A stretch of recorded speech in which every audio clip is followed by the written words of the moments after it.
Today's guest is a force. This is a powerful mom on a mission. Zen Honeycutt is the founder and executive director of Moms Across America. She took her frustration and the inadequate answers she was getting about her own son's health and turned that into a grassroots movement. Today, we tackle glyphosate, we tackle informed consent, and we just invite you to find out what you can do in your area to spark the conversation and grow this movement. Welcome to the show, Zen Honeycutt.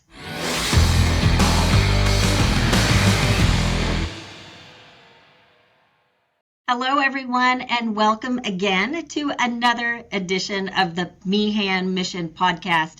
And today we are joined by Zen Honeycutt. And Zen, you are a warrior. I have followed you for a long time, and many of you may have heard of Moms Across America. Well, this is the founder of Moms Across America. So Zen, let's start there. What inspired you and led you to create Moms Across America? Well, like millions of moms across the country and parents who were dealing with their children's, health issues, I got inspired because I love my kids and I want them to be healthy and happy. And when I found out about GMOs, genetically modified organisms in the food supply, I connected them not just with my children's health issues, their allergies, autism symptoms, autoimmune issues, asthma, all of that, but also with the fact that the rats that ate the GMOs in a study by Arpad Pusztai in Europe showed that it was either the third or fourth generation of rats were completely sterile. They were no longer viable. And this is when the mother ate them, and when they were exposed to these GMOs and glyphosate in the food supply. That's what happens. And so I realized that if I want my children to be able to have children, because my father, was sort of was not in, he resisted Roundup, but his generation, right? It was introduced in his generation. And then mine, and then my kids. And now, so their children, my grandchildren, may not be able to conceive if we don't stop this exposure to GMOs and glyphosate. And when I learned that, I thought, my goodness, the most profound love I think that there is to have one's own child, or Yes. to be, to parent. And so I want them to be able to do that. And I realized that it wouldn't be enough, however, for my family just to eat organic and avoid GMOs and glyphosate and toxic chemicals. My son's future spouses are out there somewhere. So this is a community issue, not just a my family issue. So I then branched out into asking how could I raise awareness with as many people as possible in the shortest amount of time, because my children's spouses are, I don't know where they are, right? But they're in the community. So I thought of joining into 4th of July parades, because in one parade you can reach thousands locally. And if we all do it across the country in the same day, we can reach millions nationally in a single day. And That's a great we're idea. doing it in a family-friendly, fun, affordable, accessible way. It costs from nothing to, maybe $15, $30 to join into a 4th of July parade, which I'm about to sign up for today, and in my local parade. And you can join in. And at the time in 2013, we joined in with banners that said Moms Across America, March to Label GMOs. And it was at first an event. We reached, again, thousands locally, millions nationally in a single day. We had 179 groups that joined in 37 states. And within 5 years, we had 600 leaders all across the country that created over 1,000 events. And just on Facebook, in the first 3 months, we were reaching 300,000 a week. So this just shows the power of moms. When you amplify the voice of moms who people trust, and moms buy 85% of the food, and legislators have told me that they're more afraid of moms than any other grassroots group out there. When you harness the power of moms, you get shit done, right? Yes. This is what happens. So, and the word spreads, and we give solutions. We don't just share problems with people. We share the solutions. When you talk to your girlfriends, it was like, oh, this is happening, that's happening. What's the crux of that conversation? It's how can we find a solution? right? So that's what we do. And Moms Across America took off. It became not just a one-time event, but a nationwide and then an international movement. We've reached hundreds of millions of people. We've been featured in at least 14 different films, international and national. The latest one is Common Ground, and it's available on Amazon right now. Oh, And yes. also Secret Ingredients, Bought, not Genetic Roulette. That was the one I watched to learn about GMOs. Modified, anyway, many different films. And my book has been published. You can see it behind me here, in the United States and also in Japan. So we have an international reach as well. So I got started because I love my children and I want them and other people to be able to not only have healthy lives, but to be able to procreate and experience the Yes. profound love that it is to have one's own child. Yeah, absolutely. Well, and you even talk about GMOs, and us having a functional medicine clinic, one of the things that we start with is your food. What type of food are you eating? Are you eating, just the average, McDonald's and Mountain Dew and Krispy Kremes, or are you seeking whole foods, organic foods? Because, that is going just to make the difference right there. And if you're feeding your child crap, their health is going to be crap. Yeah. And, can you kind of address that? Because I know a lot of people they're like, well, I can't afford organic foods. Do you ever get Well, that? everybody has, we all have the amount of money that we have, right? We can't Hmm. change that. But what we can change is our priorities. Hmm. And if you look at your budget, this is the first place I would go, many of you will find that you're prioritizing things that are not your health. Most of us are prioritizing things like electronics and fancy vacations or clothes or makeup or beauty regimens before we prioritize organic food. And when you start to or prioritize organic food, you're going to notice that your budget for your medical expenses will go down, guaranteed Good across the point. board. When you switch, you can either pay the farmer or you can pay the doctor. So Hmm. if you want to free up money in your budget, which could be even more than what you're paying for organic food, I know personally we've saved at least $100,000 for one son on when he switched to 100% organic food. And for 10 years, he did not go to a doctor for any reason other than a sports checkup. Not kidding. Yeah. And finally, when he did go to a doctor for just a checkup, what we found, because he had been eating organic, whole food, plant-based diet for many years, which predominantly did not have meat, his cholesterol was too low. So he then needed to incorporate cholesterol.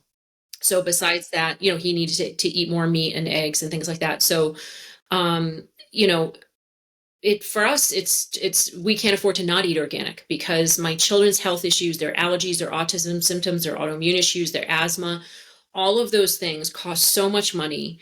It was at least 10,000 a year, right? For even for one child, I would assert.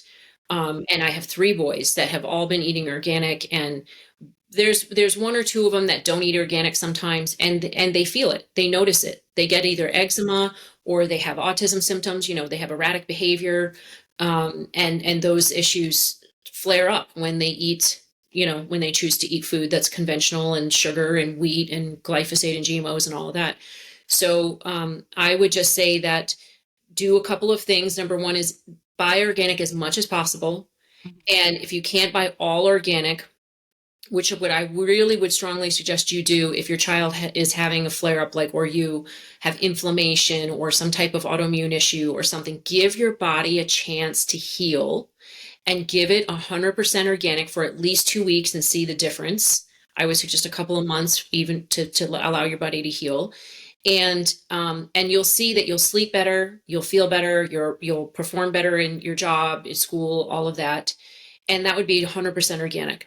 And if you can't do that, at least switch your grains to organic, because the grains are the ones that are being sprayed with glyphosate as a drying agent, and you're going to get the highest levels of glyphosate in those grains. GMOs like corn and soy, the high fructose corn syrup, all of those things, really highly processed foods, get those out. Get the soda out. Just don't even put it in your grocery cart. Don't tempt yourself by having it in your house. Don't put it in your grocery cart. No soda, no highly processed foods, or very minimum. If you're going to buy processed foods like chips, make sure they're, organic, no seed oils, no food dyes, no synthetic preservatives. And the thing is about organic, they don't have the synthetic food dyes, so you don't have to worry about. They hardly have any of the, they have seed oils, but they're usually like avocado oils and olive oils, better oils, right? They're usually better quality just because of the way the manufacturers think. So just switch to no sodas, no highly processed foods, low sugar, organic as much as possible, and you'll start to see a difference. But for those of you who have serious inflammation issues, just keep in mind you can't put a campfire out if you keep putting a teaspoon of fuel on the fire. Mm.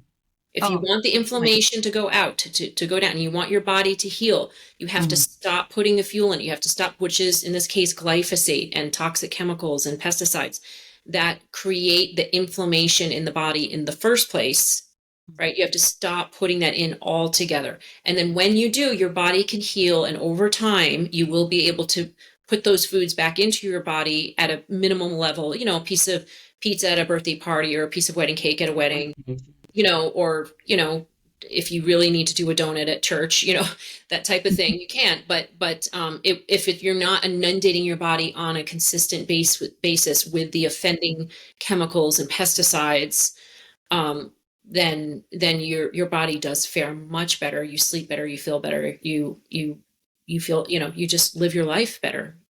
Yeah. Of your idea of just take, 2 weeks out of your life and go completely organic, and then you can literally see the difference in how you feel and how you sleep and how you interact with people.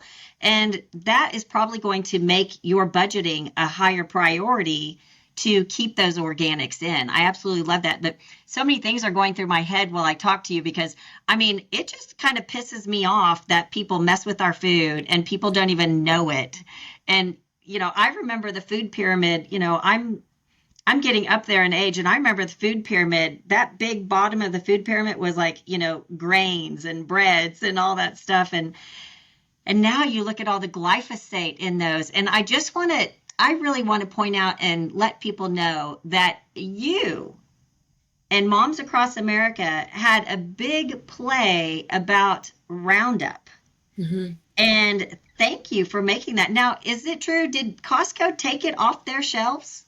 So they took the glyphosate-based Roundup off their shelves. Yes, we petitioned Costco at 89,000 signatures, and it was right around the time of the lawsuit as well. So that also was a factor, right? And Costco agreed to stop selling Roundup. Now, just recently, they reintroduced Roundup, but it doesn't have glyphosate in it. It has many other toxic chemicals, and some say it's like 40,000 times more toxic. So, but that could also be sort of trying to shift the narrative to say that glyphosate isn't toxic. Do you know what I mean? They're trying to say, oh, but it's, we should use glyphosate because these other chemicals are more toxic. No, just because it is doesn't mean it ought to be. And there's no safe level of glyphosate at all. We can get into that. But yes, we did get glyphosate. We did get glyphosate-based herbicides. Such as Roundup off the shelves of Costco. We initiated the first glyphosate testing in America, citizen-funded testing. Nobody had done that before. I tried to find a lab that would test my children for glyphosate in their urine because I realized that it could be connected to my son's autism symptoms. And I wanted to get him tested because I wanted to connect the dots, with the GMOs, glyphosate, spraying of glyphosate on wheat. One of my sons was the only one eating wheat. The other two were gluten intolerant, so they were not eating wheat. And lo and behold, when I finally found a lab that would do the testing, that middle son that was eating wheat was the only one that had glyphosate in his urine. The other two did not. And he was the one who had the sudden onset of autism symptoms. And when I took glyphosate out of his diet as best as I could by going 100% organic, also removed sugar because that feeds them pathogenic bacteria.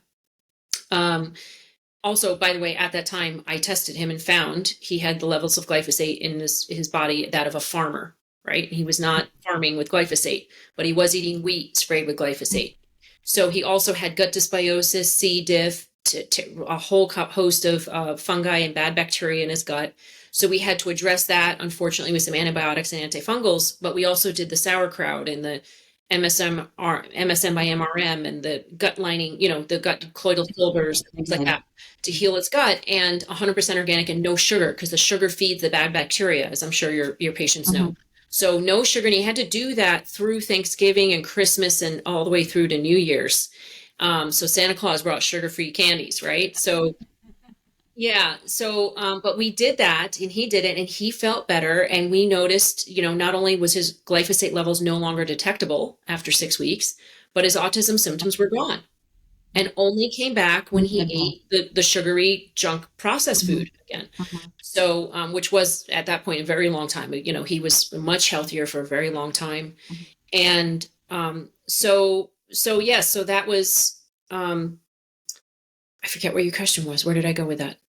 Well, we were just talking about the glyphosate and the testing that was in your son, because we were talking about Roundup. Oh yeah. And Okay. is glyphosate really that bad if they're Yeah. introducing some other form of a pesticide? Yeah, so what we found was that within 6 weeks, my son with autism symptoms was significantly better by going organic. Hmm. And I mean, it changed the whole household. When he was behaving better, I felt better. When mama's happy, everybody's happy, kind of thing. And people slept better and we all interacted better. And that's really the most important thing to me is when I look at why this is meaningful and why this is important and why I get up every day without an alarm clock, ready to go to work on this. It's because our relationships are the most important things in our lives. It's not having a Porsche, it's not having a big house, it's not putting in your hours in and getting recognition. It's who do you love and who loves you at the end of the day? Who's there for you? Are you there for them? Do you feel like you've made a meaningful impact on their lives? And the problem with what's happening in America today with so many people being sick is we don't feel good.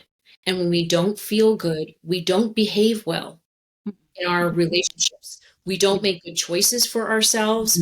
We try to self-medicate. We get addictive behaviors. We eat too much or we drink too much or people do porn, people escape, people gamble, people drink out drugs, all of that. When we don't feel good, we resort to unhealthy measures, right? To reduce our feelings, to diminish our feelings. So feeling good, being healthy is essential for good relationships and for loving households and supporting your children to growing up and living their fullest potential. And that is the most meaningful thing in life to me, is to Right. see my children living up to their fullest potential, to feel like I'm making a difference, to feel connected with somebody, to just to look in their eyes and get that we have a loving connection, right? And all of that is threatened by the toxic chemicals in our food supply and in our environment. So I'm working very hard to get them out so that we can, live our lives up to their fullest potential. Well, and it's so important to empower moms because I'm sure you didn't grow up thinking that, oh, when I get older, I'm going to lead this huge organization and we are going to help empower moms to make their kids healthy. And, sometimes we just need to, each mom, each parent, each individual, you really need to step back and really think, what am I putting into my body? Because if it is chemicals and food dyes and, bad seed oils and glyphosate, you're right. Our health really determines everything. And you're right. You mentioned, we want our children to grow up and marry other healthy people, Mhm. and so that we can then further on and have more healthy children and a healthy community. But it really starts with that. So what would you tell a mom that's already overwhelmed with so many things? I mean, I would probably say start with diet, or the nutrition that your family eats. But did you have to, was this a big obstacle for you to have to overcome, or how did you incorporate this into your family? How do you teach a mom to really just focus on what you feed your kids? Yeah, well, first of all, it's be aware. Be Mhm. aware of how your children are behaving after they eat certain foods. Just notice it. Mm. If you need to take a notebook and write it down, do that. There's a father that I talked to at one point who said, Their son was punching holes in walls. I mean, they were spending a fortune trying to replaster their walls. Their son was so aggressive. And after a while, they noticed that it was mostly on Fridays after grandma came to visit and gave him a strawberry Oh, shortcake ice cream out of the food truck with the red food okay. dyes Okay. in it. And, also GMOs and Mhm. chemicals, but the food dyes have been shown to cause aggression, especially red 40, red 3, those food dyes. And so they asked her to stop doing that and I think it was, they bought organic ice cream instead. I'm not sure, but they asked Mhm. her to stop doing that. And that behavior went away. Yeah, So yeah, that's first great. be aware, right? Mhm. And then there's other things like rashes and being overweight and irritability and mood swings. And when you start to switch to organic, like switch your milk out first. So first switch your milk out, then switch your bread and start to notice if your children are sleeping better, feeling better, less irritable, less aggressive. Of course, get rid of the Fruit Loops and the junk candy, the candy and the sodas. And doesn't mean you can't have those ever, but switch to organic and you'll notice a difference. Switch to, organic, just buy lemonade and, lemon juice and make lemonade or, just sparkling waters, things like that are naturally flavored or flavored with fruit juices. Right. So that the biggest hurdle is choosing to prioritize your health first. And I'll tell you a short story of what happened, that moment that happened for me. And that is, my son was about 9 years old. Ben, my eldest son, was about 9 years old.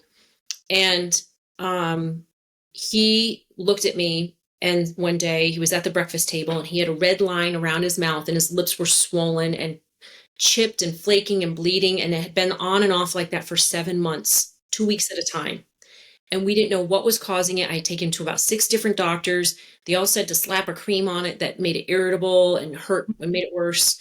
And we didn't know what to do. And he looked at me one day and he said, "Mom, I wish all my allergies would go away." And I said, "Me too, buddy." In my head, I was thinking, that's never going to happen because the doctors had told me that his Right. allergies were only What you going to need to get do, worse yeah. and that Mhm. his nut allergy particularly was life-threatening, that he could die if he was exposed to nuts, like even one more time. So I was a very stressed out mom. He was a very forlorn kid. And so then I realized, though, what I was saying in my head, that was never going to happen. And I thought, wait a second, that is completely resigned and doubtful. That's being a victim. That's not what I'm committed to doing and who I'm committed to being. I'm committed to being courageous, creative, and a contribution in the world. That's sort of the creed that I created for myself. So I said, if I was doing that, like what could be possible? Right. And I thought of my cousin Sarah, who had eaten gluten free for a year and essentially sort of healed her gut and then was then able to eat gluten at a piece of pizza at a party or a piece of wedding cake at a wedding. And so I reminded him of her and I said, would you like to one day be able to eat a slice of pizza at a birthday party? And he said, his eyes got big and he was like, yes. And I said, well then, would you be my partner in your health? Would you drink green drinks or try acupuncture or like do whatever it takes? That's the question. Would you do whatever it takes? And he thought about it seriously and he said yes. So Oh, then I that's put my great. hand out, I shook his hand, and I said, then I promise you, you will get better. Mhm. Now, that was one of those white light moments for me because Mhm. I didn't know how to do that. I didn't Yeah. know how to get him better. I just knew that if he was committed and I was committed, and in my head, I switched to, I will eat birdseed with my son Yeah. in order to Yeah. get him better, right? My Mhm. partnership with him will empower him. His Mhm. partnership with me will empower me to step up and do things that I have never done before, right? When you promise your kid, when you make a Mhm. promise, your Yes. behavior changes. I want everybody to really let that sink in. A Mhm. promise is not about them. It's about you stepping up and taking on actions that you normally Mhm. never would have taken if you didn't promise. It's Mhm. not about, succeeding or failure. It's about you stepping up and taking on actions that you normally never would have taken on. And that is the juice of life. That's why we're here. We're here to be challenged. We're here to grow. We're here to fail. We're here to succeed. We're here to learn, right? So the journey is the win, and the promise is how you get there, right? It's so that is the action that I took with that commitment that I will do whatever it takes with my son. And we did that. We watched the movie, we educated ourselves. We watched the movies GMO OMG together. We watched, I think it was like Corn Kings, we food, Oh, the that's food great. Hmm. food those types of movies together. He was 9 years old. He was interested, and I made deals with him. Hey, you watch this movie with me, and then I'll take you to Chuck E. Cheese later, right? Like we made deals. That's what you do, especially with boys. They like deals. Yeah. And so With we made a deal. kids. We learned together, and we did the green drinks, the acupuncture, the Chinese herbs, the NAET, the MSM, MRM. We went first. We went non-GMO, and within 4 months, he was exposed again, which we learned by doing iridology, which iridology is when they look at your eyes. Uh-huh. Yeah, because the food allergies didn't tell us what he was allergic to. So I tried iridology because I was like, what the heck? What do I have to lose, right? Anything's Yeah. possible. And they said it was a carrageenan allergy. So we eliminated that and he got better. And then he was exposed again through organic chicken lunch meat. For some reason, for a little while, they were allowing carrageenan even in organic. And he rashed out again, but it was only a faint pink line under his lip, and it only lasted a couple of days instead of 2 weeks. So we realized that, in fact, was one of his allergens. I mean, he had 20 different other allergies, but that was one of them that was really the one of the main causes for the lip thing. And during that time, I was like, it's got to be this GMO glyphosate thing has got to be a big proponent of it because it's not normal for a kid to be able to eat, or get chicken meat or a hot dog or ice cream one day and not the next. Like, even though carrageenan might be the culprit, that's just not normal. It can't be my kid. It's got to be the food. Do you know what I mean? And not just the Right. food, Yeah. not just carrageenan. It's like, why are all these different, like all these babies, they were allergic to black pepper, to mangoes, to strawberries, to apples. What 18-month-old was allergic to apples when you were a kid? None of them. Yeah. No. Zero. So Zero. something was going Right. on with the food. Uh-huh. And at the time, to be fair, I did not know about vaccines. I did not know, I mean, I was giving my kids vaccines, but I hadn't read the ingredients. I didn't know about them. But since then, somebody posted about vaccines online, Mhm. the ingredients, and I thought, oh my gosh, because of what I know about GMOs and glyphosate, the animal parts in vaccines like bovine serum, chicken serum. I later found out there's gelatin from pig tens in there. Yeah. In there, I knew that the Just a warning to everybody, if you don't know what are in vaccines, yeah, start take there. yeah, We'll take give a you look. those Look at the resources. ingredients. Yeah, Yeah, in we'll give you vaccines. those resources. Yeah, from the CDC. Look at the CDC Yes, list absolutely. of Yes. the ingredients. Yeah. So that's what somebody did was they posted the ingredients of Mhm. vaccines and I saw them. I was like, holy cow, I'd never seen them before. I had been Mhm. vaccinating my children. Now I Mhm. had been doing one at a time for the most part. Not when they were real little, I did a bunch of them, but then later on I started doing one at a time. Mhm. I don't know why. I just heard something. Anyway, I started doing one at a time, but that still was problematic. And what I learned was that with these animal parts in vaccines, I thought there probably is glyphosate in vaccines because glyphosate is sprayed on these grains as a drying agent. The animals eat them, it doesn't wash, dry, or cook off. And we know that it Mhm. goes into muscle and tendons and bone marrow because of animal studies. So Wow. glyphosate weed killer is probably in vaccines. So I sent 5 childhood vaccines to be tested Mhm. for glyphosate and they were all positive, all of them, every Wow. single one. And the Mm. MMR vaccine it had 25 times higher the amount of glyphosate in it.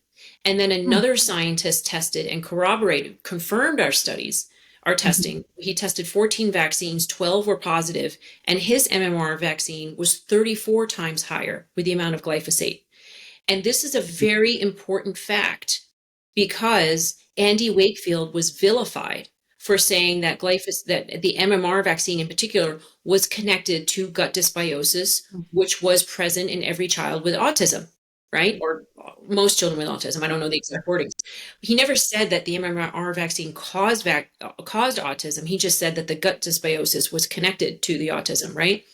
So when we found that the MMR vaccine had the highest levels of glyphosate, 25 to 35, 34 times more, I was like, holy cow, this could be a major contributing factor of autism, and probably all these allergies and autoimmune issues and all of that. Because when you disrupt the gut, when you cause gut dysbiosis, then you've got a whole host of these problems. Mm-hmm. And then Monsanto's lead toxicologist basically confirmed what I was thinking when she said, and it might have been previously, but when she said in an interview or in the discovery papers in the Monsanto trials that, oh no, they don't test the final formulation of Roundup on rats in the animal studies because the rats have such delicate stomach linings that it tears up their stomach linings and the rats die. So they don't, and they can't do studies on dead animals. Right? So they don't test the final formulation of Roundup, which is what's sprayed on our food. They only test for glyphosate. They only test with glyphosate. And she said, and the only way that glyphosate showed to be harmful, keep in mind, this is in short-term animal studies, right? Short-term, just I think 3 or 4 days. The only way that glyphosate was shown to be harmful was when it was injected. And we all know it's not injected. No, we do know it's injected. We know that glyphosate is in childhood vaccines. And we have known this for 9 years, and none of the previous administrations have done anything about it. In fact, the CDC, when I FOIA'd them, did a Freedom of Information Act, they blacked out, they redacted 70% of what they sent back to me. Yeah. But this administration, we submitted it, and within days, Robert F. Kennedy Jr. Requested that to look into glyphosate in vaccines. And so that is what's being researched right now. So hopefully they won't find any. Hopefully the vaccine manufacturers have found a way to stop, that type of contamination. But my point in telling you about all this is that at the time, I thought it was all GMOs and glyphosate. And I believe now it's not just that. It's a combination of the vaccines and with glyphosate in the vaccines and the GMOs and all of that. But the major, contributing factor is glyphosate. The glyphosate in the agriculture is contaminating the pharmaceutical products. Now, there's other harmful ingredients in these pharmaceutical products and vaccines as well. The polysorbate 80 and the aluminum and all of that. But the other fact that people should know is that glyphosate increases the harmful impact of all other environmental toxins. So if glyphosate wasn't there, perhaps the aluminum in vaccines wouldn't be as harmful, is what I would assert, right? Because what glyphosate does is one of the ways it functions, there's many ways, but one of the ways it functions is it breaks through the blood-brain barrier, and it's a chelator. It grabs onto these heavy metals, toxins, all these things, and it can bring it into the brain. And Dr. Christopher Exley has found higher levels of glyphosate in the brains of children with autism and patients with Alzheimer's in particular spots of the brain. So he says that aluminum is causational to causing Alzheimer's and autism. And I would say it's in conjunction with glyphosate. Right. Glyphosate's just helping it. Helping it. Yeah. Yes. Well, and that's fine. Let's focus on, if we want to just focus on glyphosate, and if that's what it takes to, get rid of all the vaccines, that's perfectly fine, because I don't think they've found a way to get the glyphosate out of the vaccines.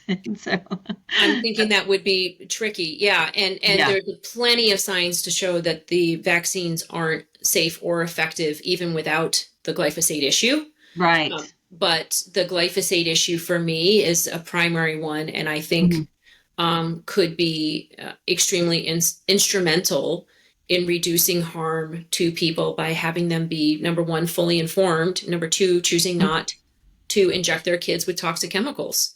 Right, even if the government doesn't do their job and regulate, right? Even if they don't take the vaccines off the market, we at least need full transparency. People need to be informed of the harm, and they need to be able to choose not to inject their kids with these toxins. Yeah, and that's what we've worked on for, ever since Vaxxed came out, was just informing people of informed consent and your right to opt out. And hopefully, we're getting there with most states, but we still have a few where these poor kids don't even have a choice. But I want to talk about our new administration because I mean, I'm just like, amen. People are reading food labels. I mean, It's amazing. I know. Is that not incredible?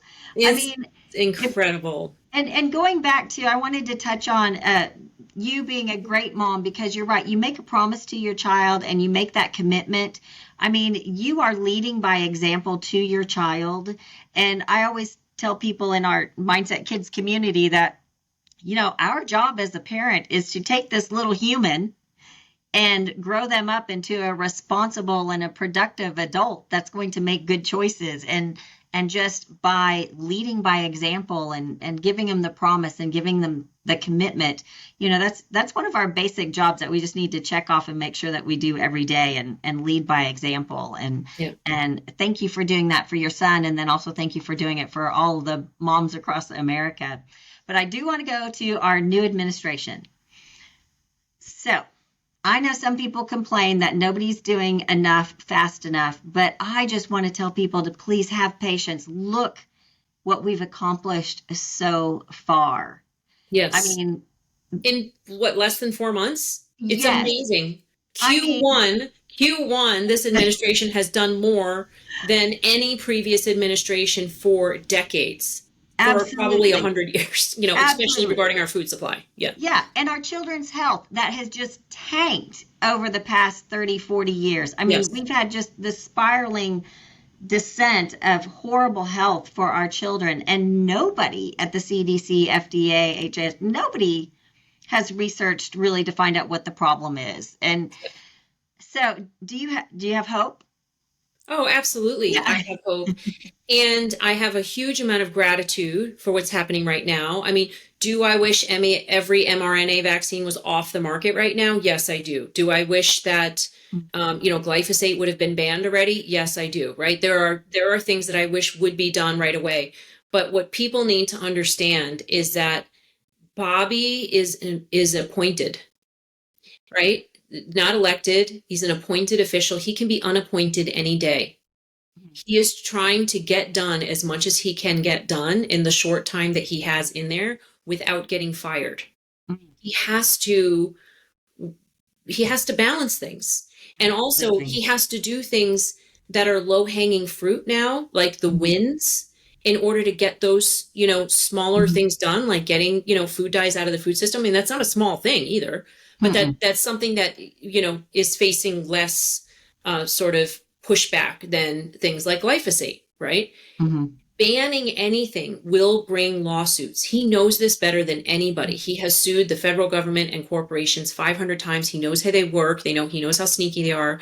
He knows that they will try to sue the FDA and hold things up for years. So he's trying to get things done without bans, which is frankly what he's done with the FDA with the food things. I don't believe that they have fully banned. I believe the initial call was just to get them out of the food system by within a year, working with the corporations, right? By making this announcement, this is what we're doing. But then I did see a statement later that they're banning certain synthetic dyes. So anyway, that is happening, whether it's a ban or not, that is happening. And so we need to understand that this administration wants to get things done with as few bans as possible, with just choice. And I just made a post today because I know there's a lot of libertarians that my son is one, a lot of libertarians that believe in no regulation at all from the government. Just let people live their lives, have personal freedom, all of that, right? That's great. That's a great idea. It's very idealistic. And the fact is, you don't need regulation if people are being responsible, right? Yes. And You doing don't their need to own come down with research. hard, Right. strict Yeah. rules on your kids Mhm. if they're doing their jobs, if they're doing their chores, if they're going to sleep, if they're eating good food. It's like, Mhm. great, live free, be happy, right? But if people aren't being responsible, you need to come down with the rules. And Mhm. the fact is now that especially chemical companies are not being responsible. They are Mhm. lying to American farmers, telling them that these chemicals are safe. They're not telling them that these chemicals are, for instance, with glyphosate, chelating out Mhm. 80 to 95% of the nutrients in the crop with drift level exposure of glyphosate only. 1/40th of the amount of glyphosate drift level will take out, because it's a chelator, 80 to 95% of the essential minerals, magnesium, zinc, and iron in a crop. Those are the essential minerals for the basis of our immune system, not just for the plant, but for our livestock and humans. So our American farmers are growing nutrient deficient junk food just with glyphosate exposure only, just drift level exposure only. And this means that their yield is going to be smaller. It's going to attract more weeds, more pests, because of the killing off the beneficial bacteria in the soil, and the crop itself having less nutrients in it. It attracts more pests because it's weak and sick, and so pests come to get rid of it. Mother Nature's always trying to balance things, right? And there's more weeds when the organic matter in the soil is depleted, and there aren't good, because the weeds are come to bring the nutrients back to the soil. Like Mother Nature's always trying to balance things out. So you attract more weeds and pests when the plant is weaker, and that's what glyphosate does. It also weakens the livestock's immune system, and it's been shown to cause antibiotic resistance. So now we're culling hundreds of millions of dollars of our livestock meat, right? Food prices go up because we have less access, decreased access. Supply and demand, right? Yes. To poultry and to pork and to beef. So that's a massive problem. And then humans, our immune systems are weaker. And what Dr. Don Huber says that glyphosate does to a plant is it causes the plant to basically have AIDS, an autoimmune disease. And then the normally harmless bacteria in the soil kills it.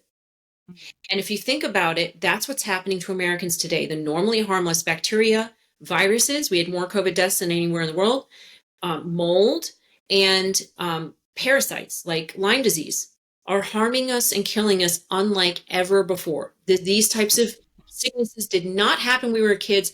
I'm sorry, but we still had ticks when we were kids. There was mold when I was here. There was more mold because our homes were made out of real wood instead of all these vinyl flooring. Do you know what I mean? Right. We actually had more mold back when we were kids and our parents were kids than we do now, but people are more sick of it now because of our immune systems. I would assert because our immune systems are weakened, and those things we're not as strong to take over, So anyway, I'm not sorry to focus on glyphosate so much, but it's very important, and people don't realize it. Yeah, they don't realize how important it is to not only avoid glyphosate in your food supply, to ask farmers to not use glyphosate and other toxic chemicals, but to work to ban it. And we have a petition on our website to ban not just glyphosate, but all 85 pesticides that have already been banned in other countries, such as China, Europe, and Brazil. And we want those pesticides banned. They're getting rid of the 8 food dyes in our food supply that have already been banned in other countries. We need to do the same with pesticides. Right. So, and if we did this, farmers would still have over 1,000 pesticides still left in their toolbox. Right. Well, I mean, they're going to have to phase this out. I mean, do something, but start doing something now and just and phase it out. But you're right. We do need some rules and some regulations. I'm going back a little bit because not everybody reads. Not everybody is told, like, for example, do you know what's in a vaccine? Because we assume that our governmental agencies are looking out for us, and they're not. Because I just want to go back to, Jim and I raised 5 kids. He was a medical doctor, and all he knew from med school was that vaccines are safe and effective. I mean, it wasn't until after we had vaccinated all 5 of our kids with the majority of the vaccines did he start really researching and studying, and then Vaxxed came out, and that completely changed. So I would love a world where we didn't have any rules, but we do expect some sort of protection from our governmental agencies. That's why they're there to, weed out the bad stuff for us. So until we get people more interested in their own health and everything, we need to clean up those agencies in the first place so that they're not okaying glyphosate. We have an administration now, to answer your question. We have an administration now that gives me hope.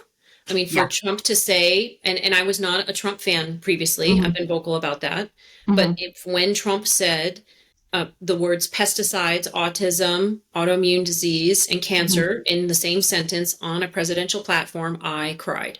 I was Oh, so yeah. happy. I said, okay, I don't care about all the other bad stuff he did. If he's going to do this, for Hmm. right now anyway, I'm going to support this because this is the most important issue Hmm.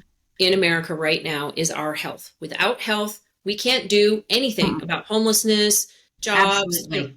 mental Right. health. All those other things are dependent on mental health, physical health, and reproductive health. And Hmm. so, the economy, all of that, it's all dependent on our health. So Hmm. that's the crux. And he was brilliant to bring Kennedy on board and Brilliant. many of the other Hmm. people in his cabinet. And to also, I want to point out what he did was it was a very it was almost like a mom move. He got 14 of the cabinet members together and said, "Play nice. You all have to work on this Maha Commission report and strategy, which they had 100 days to figure out why America's sick, and then in another 80 days to lay out the strategy." And he didn't just say, Kennedy, you need to do this, the head of the HHS. He said, you need to do this with the 13 other cabinet members, the EPA, the, USD. That was brilliant. That was a mom move, right? You need to play nice and figure this out. Yes. That was awesome. So I'm super grateful for Yes. that. I'm super grateful for all the people who work together. If you haven't read the Maha Commission report, it is astounding. The Hmm. stats. I learned things that I had not previously learned, statistics that were very shocking about our health issues. And the Maha Commission report is, I'll put a link it's available in the now. description. It does mention pesticides, it mentions EMFs, it mentions Hmm. vaccines, fluoride, PFAS, all kinds of different things that are harming our children's health. It does Yeah. not mention GMOs, and it does not mention geoengineering. So I am upset about that. But we are going to continue to raise awareness about those issues. Yes, absolutely. So if I'm definitely going to put your website and list in because I also want to go back to the Fourth of July parades.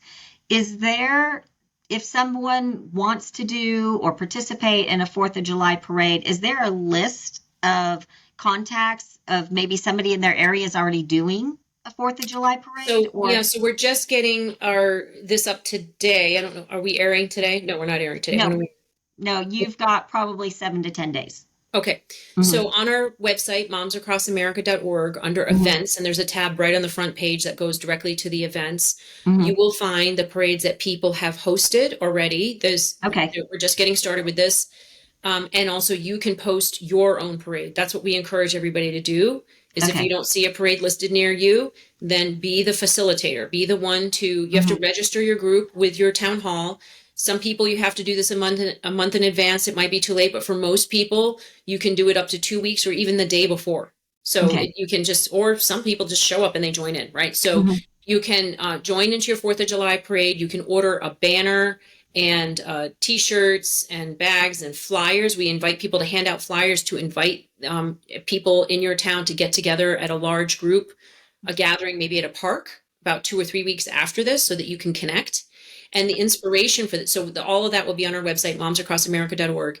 And one of the inspirations for this is this man named James Maskell, who is background is in health and functional medicine and all those types of things.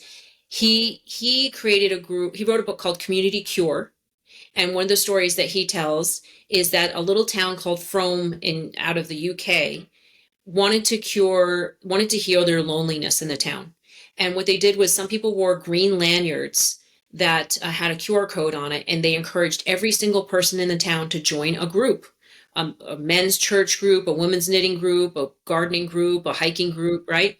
And a year later, after they did that, they noticed that the healthcare costs in the town dropped by 20 million pounds, which was 15% overall, which is, by the way, the tipping point that Jeffrey Smith, who did the movie Genetic Roulette, he said once you reach 15%, it's a snowball effect. That's all you need to do for a tipping point.